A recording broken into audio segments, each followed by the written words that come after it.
반갑습니다 형님들, 안녕하세요. 오늘도 제 숲TV 생방송 와주셔서 감사합니다. 보시는 분들은 추천이나 즐겨찾기 좀 부탁 좀 드리고, 유튜브로 오시게 된 분들도 구독과 좋아요 한 번씩 눌러주시면 감사하겠습니다. 자, 첫 경기는 브루클린 대 미네소타 경기입니다. 자, 브루클린은 어제 필라델피아를 해가지고 빠른 템포로 주고받긴 했는데요, 어제 그냥 3점 팅팅쇼가 엄청 났습니다. 필라델피아랑 1쿼터 때 77점이 나면서 빠른 템포로 잘 주고받았어요. 근데 2, 3쿼터 때 합쳐서 양팀이 91점밖에 안 났다. 특히 브루클린 쪽에서 3점 팅팅이 너무 심했습니다. 38개 중에 7개 넣었고요. 마포주 혼다 12개 싸가지고 하나 넣었습니다. 그런 날이었는데, 제가 어제도 이제 이고르 데민에 대해서 이 벤사라프를 지금 선발로 쓰고 있지만 팀에는 조금 더 이고르 데민이 상위 픽이기도 하고 맞는 조각이 아닌가 그런 말씀을 드렸지만은, 이고르 데민이 여태까지 쏜 슛들이 전부 다 3점 슛이었다. 패스 같은 것들은 뭐 그래도 살아있긴 한데, 이고르 데민이 아직까지 NBA에서의 뭐 쓰임새 이런 것들은 좀 덜한 것 같기도 하고, 어쨌든 브루클린의 색깔 잘 모르겠다. 이거는 감독도 그런 얘기를 하더라고요. 그 호세 페르난데스 감독인가 그분인데, 이분이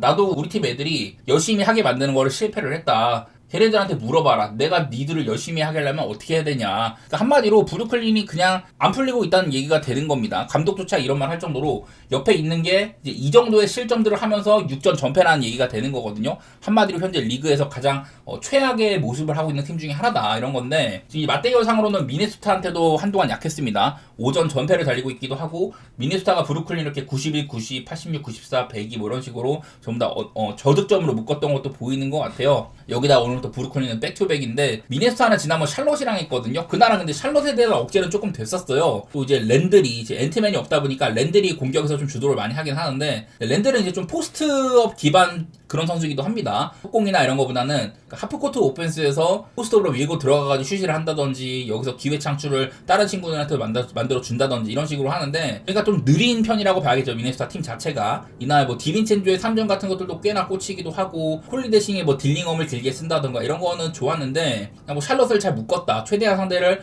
어려운 선택지를 강제를 한다. 그런 것들 말고는 크게 보였던 건 뭐 없는 것 같아요. 그래서 미네소타도 지금 언더오버가 좀 애매합니다. 미네소타답지 않게 수비가 그렇게 잘 되고 있지는 않고, 공격에서도 야투나 3점의 이런 퀄리티 자체는 괜찮은데, 미네소타도 슛 시도를 그렇게 많이 안 하는 팀이기도 하거든요. 이러다 보니까 그 좋은 효율에 비해서 득점 자체는 많이 못하고 있다. 하지만 오늘 상대 브루클린은 리그에서 거의 꼴찌급의 이런 수비 효율을 보이고 있는지라서, 제가 봤을 때는 그래도 뭐 오바 같은 것들은 생각은 해봐야 된다고 싶기는 하고요. 미네소타 경기력이 조금 아쉽긴 한데, 근데 브루클린이 너무 못한다. 물론 저번처럼 그런 극악의 3점이나 이런 것들을 보여줄지는 모르겠지만은, 저는 브루클린이 그렇게 잘하고 있지 못하고 생각을 해요. 홈발도 딱히 뭐 기대는 안 되고, 미네소타를 좋게 보면서 오바 이렇게 보겠습니다.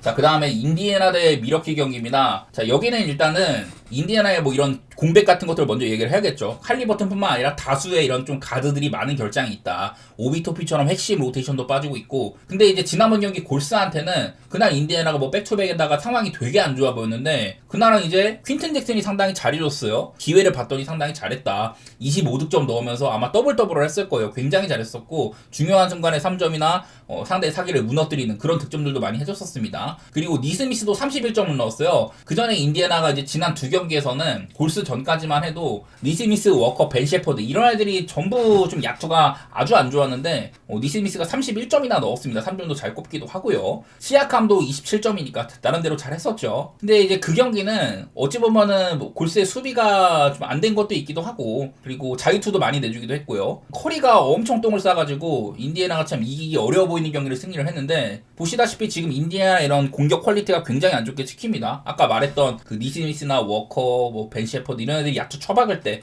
그런 경기들이 많이 포함이 된지라 되게 못하고 있는데, 그래도 색깔 자체는 살아있거든요. 패스 꽤나 잘 돌고, 나름대로 빠른 템포로 하고, 수비도 그렇게 못하지는 않아요. 보면은 3점 슛 억제가 전체 2등입니다. 이거는 또 미러키가 3점을 좀 많이 쓰는 팀이기도 하고, 작년에 1등이었는데 이런 미러키의 장점을 약간 억제시킬 수도 있다. 그리고 이제 저번 경기 쿤보는요, 이 세크라멘토전에서 사실 이제 1쿼터 때 되게 잘했거든요. 미러키 혼자 47점을 넣었습니다. 근데 이제 후반 들어갖고 너무 개판이었어요. 수비도 안 되고, 이날 미러키가 야투를 60% 가까이 넣고 3점도 이제 47%로 넣었는데, 근데 그러고도 졌습니다. 콜발도 사실은 아쉬웠었고, 감독조차 네, 이렇게 야투가 60% 들어가고 3점도 그렇게 잘 들어가는데 진 적은 처음이다. 이런 얘기를 할 정도로 닥 리버스 감독처럼 경험이 많은 감독이 그런 얘기를 했는데, 이날 눈에 띄는 거는 쿤보가요. 쿤보 하면 이제 리머텍의 명수잖아요. 이날 쿤보가 그렇게 많은 슛 시도를 하지는 못했습니다. 13개 중에 8개로 넣은 걸로 나오네요. 자, 13개 슈팅을 어디서 했냐. 3점도 하나 넣었지만은 이렇게 인사이드 슛시도가 5번밖에 안 됐고, 뭐 인사이드 진입을 어려워했다. 그래서 밖으로 밀려나고 이런 미드레인지를 많이 썼는데, 어쨌든 쿤보답지 않게 공격 시도가 상당히 적었다는 것들, 이런 것들이 보이거든요. 지난번 경기가 되게 좀 이례적이었다는 생각이 있습니다. 미러키는 그런 경기는 지면 안 된다고 생각을 하는데, 사실 미러키도 많은 야투 시도를 하는 팀은 아니거든요. 대신에 좋은 3점 효율이나 자유투를 꽤나 얻어낸다. 쿤보가 있기 때문에 뭐 이런 것들을 바탕으로 하는데, 인디애나가 생각보다 잘하는 건 맞는데요. 퀸튼 잭슨 같은 애들이 정말 의외의 활약을 했다거나, 그리고 니스미스, 워커, 벤 셰퍼드 이런 애들이 같이 살아나는 것들, 이런 것들도 흔치 않은 그림이라고 봐가지고 저는 일단은 뭐 미러키를 좋게 보도록 하겠습니다. 초반 분위기가 이게 인디애나가 사실은 좋을래야 좋을 수가 없는데 어거지로 잘하고 있다는 느낌이 좀 들어가지고 뭐 그런 시각으로 봤을 때는 원정이어도 미러키가 원정에서 조금 빠지긴 하는데 미러키를 좋게 보도록 하겠습니다. 다음 경기는 뉴욕 대 워싱턴입니다. 일단 여기도 상대전적상으로 뉴욕이 상당한 우세가 있어요. 지금 맞대결상으로 9연승을 달리고 있기도 하고, 그 전에 한번 꺾인 적이 있지만 총 12대 1 정도로 워싱턴을 오랫동안 짓밟아왔던 게 보입니다. 작년에는 대부분 좀 큰 점수차로 승리한 것들이 많았어요. 딱 한 번 연장 간 적이 있었거든요, 작년에. 점수 되게 많이 났죠. 뉴욕은 3점 슛이 40개 중에 10개 들어갔다. 뉴욕은 그래도 3점을 못 쏘는 팀은 아니었는데 일단 뭐 이런 게 보이고요. 그리고 워싱턴은 38개 중에 17개, 44.7%로 들어왔습니다. 뉴욕이랑 하니까 3점 차이가 말도 안 되게 많이 났던 경기고, 팀의 야투도 워싱턴답지 않게 굉장히 잘 넣은 날이었었어요. 아까 봤던 워싱턴이 한번 선전한 경기, 그거는 좀 튀는 지표다, 그렇게 생각을 해야 될 것 같거든요. 그다음 또 이제 워싱턴이 홈이기도 했었었고, 지난번에 뉴욕 닉스가 이제 어제 시카고랑 했는데 그날 3점이 굉장히 잘 들어갔어요. 전반전에는 거의 60% 들어갔는데 지금 뉴욕의 수비가 그렇게까지 좋지는 않은 것 같아요. 상대를 최대한 못 던지긴 합니다. 야투 방어이라든지 3점을 내주는 이런 방어율 같은 것들 굉장히 좀 별로인 걸로 나와요. 타운스가 수비가 좋지 않다 보니까 미스매치 공략도 많이 당하고 뭐 로빈슨을 써본다든지 이렇게 하고 있거든요. 근데 이런 것들이 잘 먹히고 있는 것 같지는 않습니다. 상대보다 무려 이제 야투 마진이 8.2회를 더 쏘는 팀이에요. 뉴욕 닉스가 오펜 리바도 잘 따고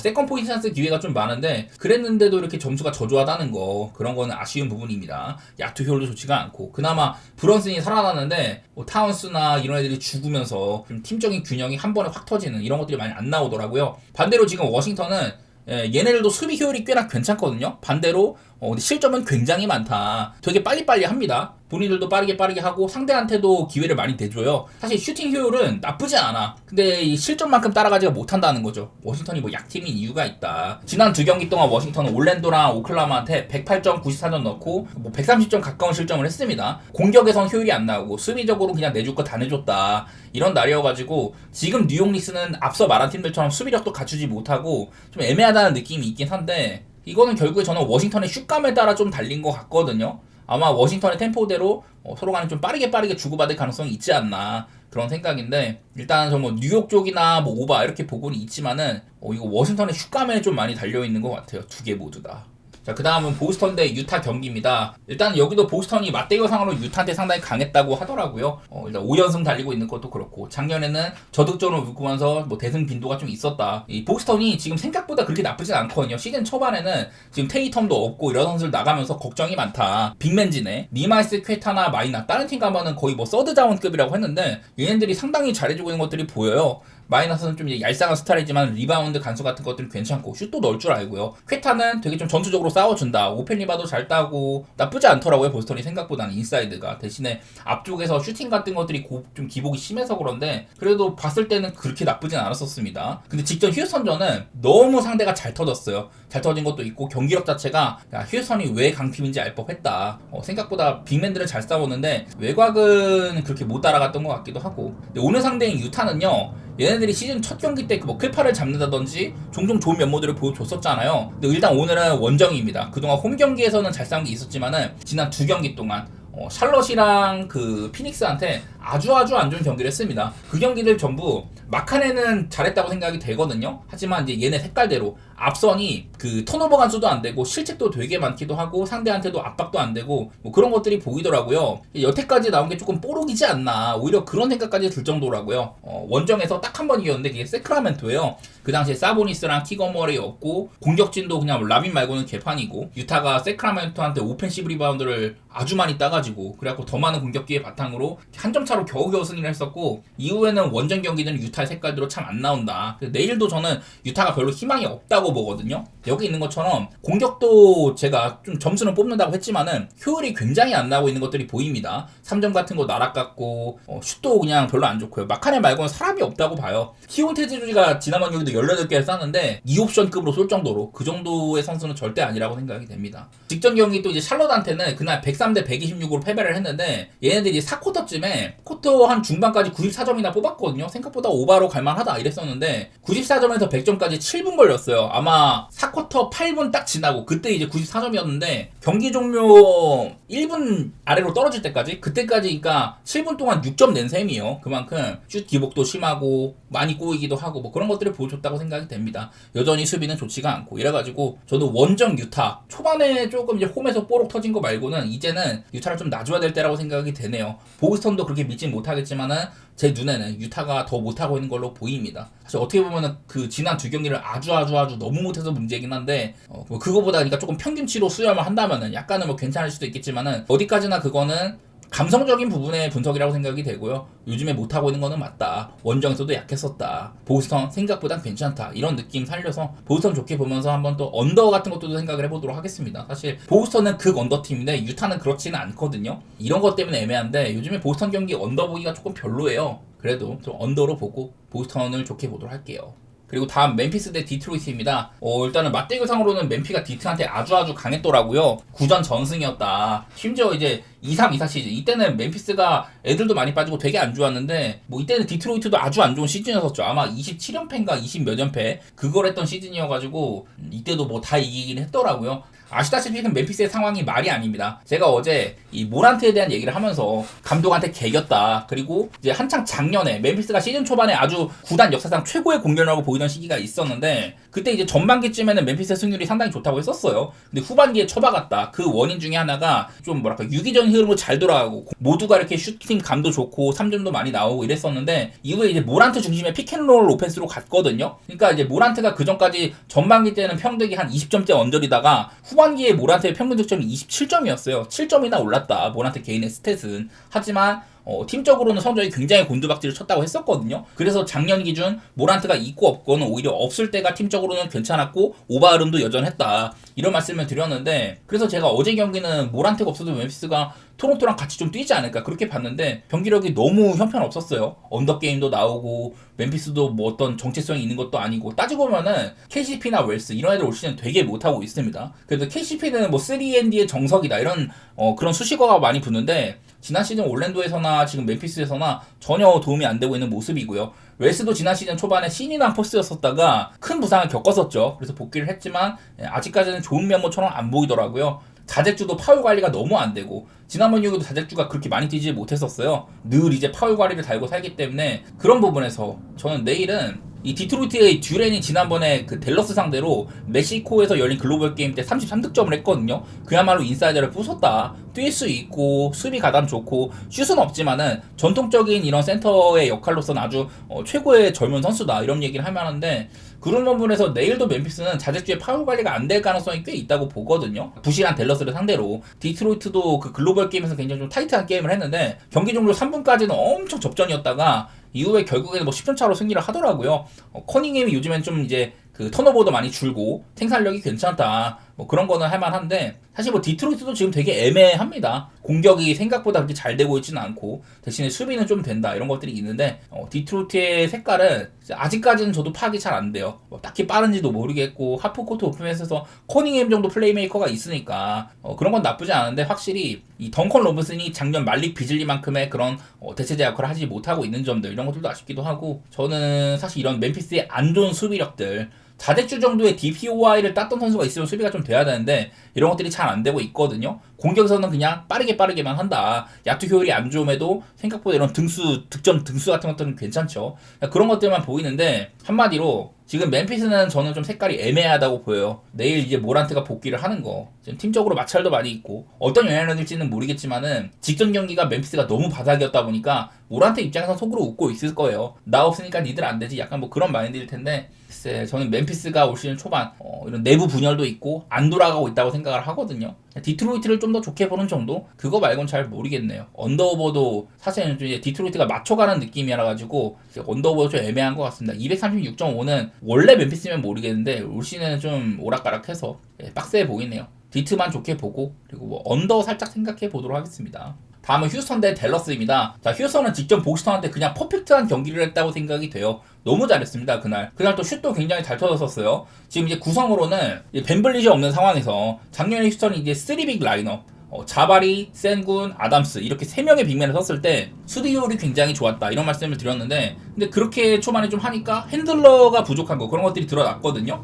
그래서 여기다 오코기를 배치를 했습니다. 그리고 센군한테 조금 더 이제 볼이 넘어올 때나 그럴 때 이 핸들링을 도와라 그런 것들을 해주면서 그게 뭐 다른 방식으로 해결을 잘 하더라고요. 여기 지금 오코기가 그래서 선발로 온 게 눈에 띄는데 정말 여러 가지 것들을 해주고 있습니다. 수비도 수비고 특히 이제 외곽에서의 이런 도움이라든지 그런 것들이 상당히 좋더라고요. 이번 주전으로 올라올 만한 활약이다. 여기다가 듀란트는 지금 팀적으로 수비가 아주 잘 되고 있는 상황 속에서 부담이 약간 덜한데 듀란트의 효율이 이래요. 작년에도 아주 괜찮았는데 여기 이제 초록색은 리그 평균 대비 플러스 10가량 야투 효율이 좋다 뭐 이런 거고 10%가량 뭐 좋다 이런 거고, 노란색은 그냥 뭐 평이하다 뭐 이런 건데 탑에서나 이런 엘보우 지역에서의 볼 간수가 많은데 어쨌든 듀란트의 효율이 아주 좋다는 얘기가 되는 거거든요. 편하게 농구를 하고 있다. 그러면서 스탯도 잘 뽑아내고 있다. 뭐 이런 얘기가 되는 것 같은데 한마디로 휴스턴은 굉장한 강팀이라고 생각이 됩니다. 내일은 댈러스랑 하잖아요. 지금 앤서니 데이비스가 없고 어빙도 없고 라이블리까지 없어가지고 주전 센터로 개포드를 쓰지만 부상에서 복귀한 지 얼마 안 됐기 때문에 20분 내외로 아마 쓸 거예요. 지난번 경기도 많이 안 뛰었고, 그리고 백업으로 이제 드와이트 포웰이 나오는데 직접 이제 디트로이트전 그때 듀렌을 상대로 했다고 했잖아요. 그날 둘 다 파울 간수가 굉장히 안 됐습니다. 오랜 시간을 뛰지 못했다. 근데 이 와중에 휴스턴 상대를 한단 말이죠. 휴스턴은 자유투가 리그에서 뭐 거의 뭐 가장 많은 수준이기도 하고 오펜 리바 많이 잡고, 그래서 저는 댈러스의 인사이드가 굉장히 고전을 할 거다 그런 식으로 보고 있어요. 올 시즌 댈러스는 쿠퍼 플래그를 뽑고 어빙이 없는 동안 이 친구한테 1번으로 기용을 하면서 전반적으로 사이즈가 크고 뭐 수비가 괜찮은 라인업 이런 것들을 갖췄지만은 이런 것들이 안 나오고 있습니다. 또 이제 뭐 그렇다고 해서 빠르지도 않고 하프코트 오펜스에서 득점이 전체 29등이라고 하더라고요. 보시다시피 3점도 뭐 리그 밑바닥인데다가 3점도 많이 안 쏴요. 그러니까 되게 좀 좁고 빡빡한 그런 라인업인데 이런 생산적인 과정이 좀 안 되고 있다는 거죠. 그래서 앞쪽에 있는 자원들 뭐 투빅을 쓰다가 그냥 원빅으로 간다든지 이렇게 디안젤로 러셀도 써보고 브랜든 윌리엄스도 좀 출전 시간도 주고 이랬는데, 근데 디안젤로 러셀이 지난번 경기도 31점을 넣었거든요. 디트로이트전한테 아주 잘한 셈이야. 근데 수비가 너무 안 됩니다. 미스매치 공략도 많이 당하고 이래가지고 31점을 넣었는데도 얘가 이제 코트에 있는 동안 코트 마진이 마이너스 1이었었어요. 그런 경기를 하는 바람에 그냥 댈러스가 전 팀적으로 별로다 그런 생각이 듭니다. 주축 자원도 따지고 보면 많이 빠진 편이기도 하고, 그나마 저는 워싱턴은 괜찮게 보는데 얘는 워싱턴은 전 댈러스 와서 못한 적이 없는 것 같아요. 이 디안젤로 러셀이 터진 경기였는데도 그냥 뭐 무난하게 이렇게 좀 막판에 패배를 했다 이런 것들이 보여가지고, 그리고 휴스턴은 원래 얘네들이 수비가 굉장히 강하다는 그런 인식이 있는데 지금 보면 공격 각종 카테고리가 아주 좋게 찍히기도 합니다. 반대로 댈러스는 공격도 꼴찌고요. 거의 대신 수비는 좀 된다 뭐 이런 것들이 있긴 하지만은 휴스턴을 좋게 보도록 하겠습니다. 이게 제 예측대로 댈러스의 센터진들이 파울 관리가 될 거냐 그런 것들이 살짝 문제이기는 한데 이거는 뭐 알 수 없는 부분이니까 휴스턴 그림으로 갈 거라고 생각이 됩니다. 원래부터 홈빨이 있는 팀이기도 하고 시즌 초반에 두 경기 디트로이트랑 오클랜드한테 자빠지긴 했지만은 이후의 모습은 저는 우승 후보 중에 하나까지 보고 있고, 댈러스는 많은 애들이 빠진 거에 얘네들이 생각한 구성이 경기장에서 나타나지 않고 있다 이런 마인드라서 휴스턴을 좋게 보도록 하고요. 언더오버는 좀 애매한데 전 좀 자유투가 많이 불릴 수 있을 가능성이 있다고 생각이 듭니다. 특히 휴스턴 쪽에서 그런 것들 바탕으로 뭐 오바도 살짝 보도록 할게요.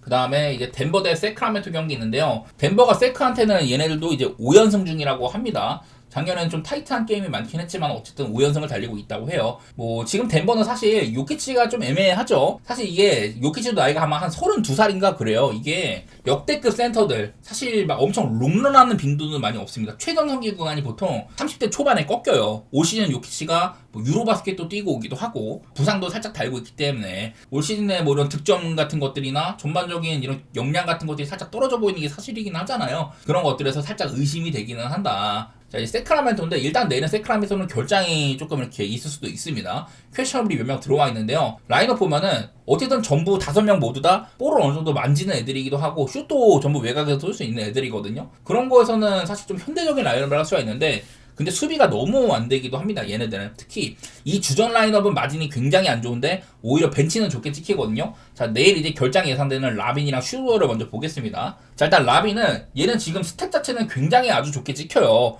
30득점도 심심치 않게 하고 한 경기 빼고는 전부 다 30득점 이상입니다. 겉보기에는 라빈이 아주 잘하고 있고 경기를 봐도 와, 슛 졸라 잘 넣는다 이런 생각들이 드는데, 근데 막상 이제 라빈의 마진을 보면은 이게 굉장히 아쉽거든요. 뛰는 동안 마이너스 10.66이에요. 그리고 얘가 빠져있는 동안에는 플러스 15.36이다. 오펜시브 레이팅조차 라빈이 없는 시간이 오히려 더 좋았다고 하더라고요. 수비적으로는 라빈이 뛰는 동안에는 거의 뭐 20점을 상대한테 헌납을 더 했다. 이런 것들이 보여가지고 지금 라빈이 찍고 있는 스탯 대비 굉장히 이런 넷 레이팅이 안 좋게 찍히는 거거든요.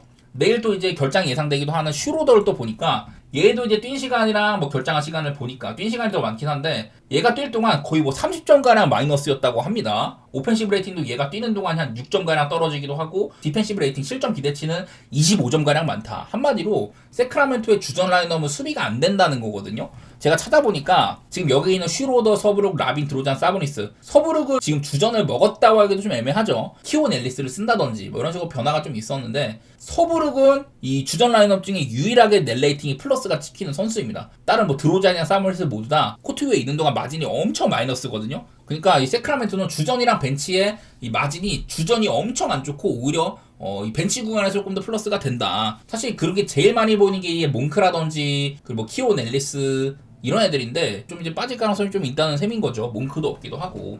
내 만약에 라빈이랑 슈로더가 빠진다 이러면은 일단은 좀 언더 가능성이 있기는 한데요. 어쨌든 세크라멘토 수비가 뭐 안 된다는 얘기가 되는 거예요. 직전력이 미러키 전은 세크가 잘 터지기도 하고 솔직히 콜빨도 조금 받았고 약간 그랬었는데 저는 지금 덴버도 뭔가 아주 막 딱 좋다고 말하기는 어렵다. 겉보기에는 공격 그래도 덴버답게 찍히고 수비도 생각보다 나쁘진 않네. 이런 형국이긴 한데 경기 내용을 뜯어보면 조금 아쉬운 게 사실이긴 하거든요. 반대로 세크라멘토는 공격이 꽤나 효율이 좋지만은 그렇다고 뭐 득점이 아주 많은 것도 아니기도 하고 순위상으로는 수비적으로는 그냥 여러 부분에서 안 되고 있다 이런 것들이 보이는지라 가지고 저는 사실 뭐 세크를 좋게는 안 보는데 직전력이 뭐 미러키 상대로 뜬금 승리를 거둔다던가 이런 뭐 변수가 있어가지고요 12.5는 조금 약간 과하다는 생각이 있거든요. 일단은 뭐 세크가 조금 못할 거라고 보기는 하는데 12.5를 해내려면 덴버가 좀 야투가 많이 터져야 될 것 같아요. 차라리 그냥 오바 쪽으로 보는 게 편하지 않을까. 하지만 이 오바 역시 뭐 라빈이나 슈로더가 빠진다면 둘 다 뭐 수비가 안 되는 애들인데 대체자들은 그래도 키온 앨리스나 이런 애들은 수비가 괜찮은 편이어가지고 좀 언더보드 의심이 되는지라서 배팅하기 좀 어렵다는 생각이 듭니다. 무튼간에 겉보기에는 라빈이 뭐 점수 잘 쌓고 좋아 보여도 수비가 안 돼가지고 거기서 잃는 게 더 컸다더라. 그런 식으로 생각해 주시면 좋겠습니다. 쉽지 않은 경기 같네요. 덴버도 의심이 살짝 되고 핸디값이 너무 높아가지고. 자, 다음으로는 포틀 대 레이커스입니다. 자, 포틀랜드가 지금까지 레이커스, 골스, 덴버 이런 팀들을 잡으면서 제대로 다크호스다운 면모를 보여주고 있다는 얘기를 했었어요. 그리고 얘네가 또 이제 레이커스에서 돈치치가 없을 때 그때 이제 포틀랜드가 레이커스를 손쉽게 사냥했던 바가 있었습니다. 맞대결상으로는 포틀랜드가 원래 레이커스한테 좀 약했었는데 6연패 이후에 2연승이라고 하더라고요. 그리고 이 2연승은 전부 레이커스의 돈치치가 없을 때였다. 소속은 되어 있는데 결장한 경기들 그런 경기인 셈이에요. 그래서 내일은 돈치치가 있다는 게 문제인데 이제 포틀랜드는 수비가 참 좋아요. 이제 상대한테 턴오버를 리그에서 독보적으로 많이 유발을 한다. 23번이나 유발을 해가지고 이게 독보적인 수치거든요. 2등이 클리블랜드로 19번인데 포틀랜드는 23번으로 4번이나 많은 독보적인 1등입니다. 근데 그에 반해서 사실 뭐 자유투를 너무 많이 내준다든지 리그에서 두 번째로 많이 준다고 하더라고요. 마침 레이커스는 돈치치 같은 잡빙 머신이나 리브스도 있는데 그런 거에서는 조금 문제가 될 수 있다고도 보이고 레이커스는 이제 백투백인데 어제 경기에서는 돈치치랑 리브스 합쳐가지고 3점 슛을 25개 중에 5개 넣었습니다. 특히 돈치치가 많이 못 넣었었는데요. 근데 그럼에도 불구하고 스마트라든지 그리고 에이튼 그리고 라라비아 이런 애들이 참 잘해주고 있는 게 많이 보이는 것 같아요. 어제 경기 또 라라비아가 아주 잘해가지고 최근에 3경기 동안 라라비아의 스탯 평균 21.7득점에다가 리바하며 스틸하며 야투율 그냥 아주 훌륭하고 3점까지 훌륭하다. 라라비아도 세크라멘토에서는 이렇게 좀 에너자이저 스타일이었는데 팀에 여러 가지로 공헌하는 면모가 많이 있는 것 같습니다. 그만큼 레이커스가 잘 물어왔다. 돈치치가 없을 때도 솔솔했다. 뭐 이런 얘기가 되는 건데 근데 이게 내일 포틀랜드가 정배를 받았더라고요. 3.5씩이나 핸디값을 받았는데 아무리 그래도 그렇지 이게 포틀랜드가 지난번 레이커스를 잡아먹긴 했지만은 돈치치까지 복귀를 했는데 정배를 받을 정도인가? 이런 생각이 너무 많이 들더라고. 포틀랜드는 지금 리그에서 이제 스피드 자체는 굉장히 빠릅니다. 그 페이스가 105.5로 아주 빠르게 찍힌다. 그래서 이 생각보다 그렇게 별로인 야투 효율에도 불구하고 점수 자체는 많이 내고 있고요. 그래도 수비가 괜찮은 팀인데 실점조차 좀 많은 상황입니다. 상대랑 많이 주고받는다는 얘기 같아요. 반대로 레이커스는 야투는 상당히 잘 넣는데 3점은 약간 부진한 그런 상황이고 수비적으로도 딱히 뭐 좋게 보이지는 않거든요. 그래서 나는 뭔가 레이커스가 지금 애매한 강팀 같은데 포틀랜드는 확실히 다크호스의 색깔이 나기는 나거든요. 근데 홈이라고 해도 뭐 덴버를 뭐 잡았다고는 해도 정배를 받을 정도인가? 정배로서의 포틀랜드는 메리트가 그렇게 없지 않나 이런 생각들이 들어가지고 좀 어려운 경기 같습니다. 이 경기는 저는 내일 좀 심판 데이터로 체크를 해가지고 이 자유투에 관해 좀 얼마나 관대한가 그런 까지 살펴가지고 좀 결론을 내려야 될 것 같기는 하네요. 개인적으로는 뭐 오바라든지 포틀랜드의 일반승 그 정도 생각을 하고 있는데 어렵습니다. 그리고 마지막으로 클리퍼스 대 마이애미 경기입니다. 마테오 사노는 클리퍼스가 4연승을 달리고 있다고 하고 전반적으로 좀 저득점 승부가 많이 있었던 것 같아요.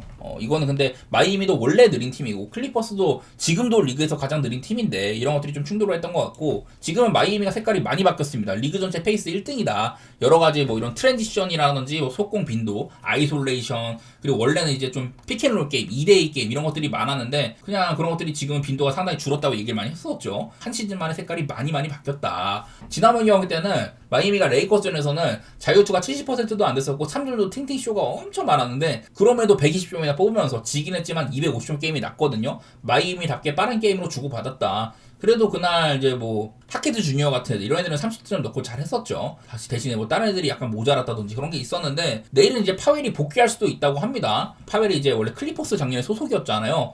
클리퍼스에서 팀 내 이제 평균 득점 1위였는데 저는 살짝 뽀록이라고 생각을 했지만은 마이애미 가서도 훌륭한 면모를 보이더라고요. 그래서 나온다면 팀에 도움이 되긴 할 거다. 자, 지금 클리퍼스 일단은 공격 지표에서 리그 하위권에 있습니다. 괜찮은 야투 효율에도 불구하고 얘네는 자유투도 많이 못 얻어냈는데 이 슈치도도 굉장히 적다. 엄청 느린 팀이라는 얘기를 했었거든요. 대신에 뭐 수비는 조금 되고 있다고 합니다만은 오히려 이제 그 득점보다도 실점이 더 많은 형국이란 말이죠. 클리퍼스가 잘 안 풀리고 있다. 특히나 공격에서. 클리퍼스는 그 경기 초반에 상대한테 거의 뭐 핸디를 주다시피 하는 그런 게임 내용을 보이거든요. 그 터런 루 감독이 클리퍼스의 수비적인 문제에 대해서 얘기를 했다.